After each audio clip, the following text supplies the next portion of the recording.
I'm going to show you how we can easily create resources using the interactive whiteboard and notebook software. For this example, we're going to use a science lesson where we're going to look at the rates of reaction, and we're going to use cesium as our main focus.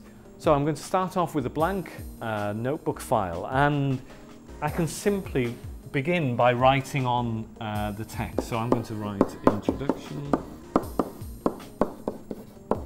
which is very easy, and notebook software will recognize that text and actually convert it to text. It will also do the same if I was to draw a simple shape.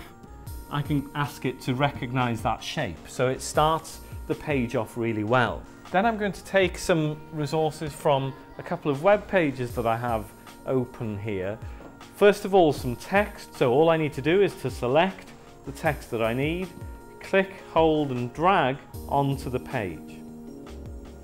I've then got that text on my page where I can edit that text. I'm just going to make it into a column and drag it underneath the introduction. I can then go and choose an image and drag that straight onto the page from the web page as well. I can resize that image and move it to where I want it on the page. A very, very useful link when we're handing these files out, the lesson files out to the students, is to have the links embedded to those sites as well. And all I have to do is click on the URL and drag that link onto the page. That'll then be there to launch that page for the students. So we've created the introduction page. Now I'm going to add another page, and we're going to look at the resources that we need for the experiment, and we're going to use some resources from the gallery.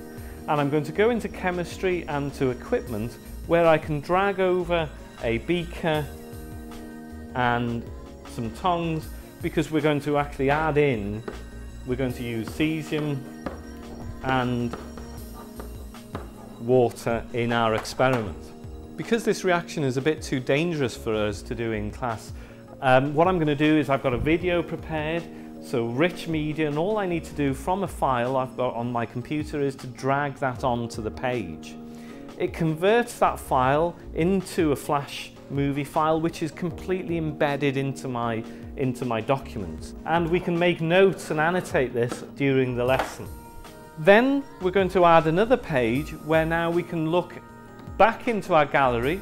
I'm going to type in periodic into my search in my gallery, and this time I'm going to choose interactive and multimedia objects and simply drag the periodic table onto my page. This is a dynamic periodic table, so I can click on cesium and bring up its details in the lesson.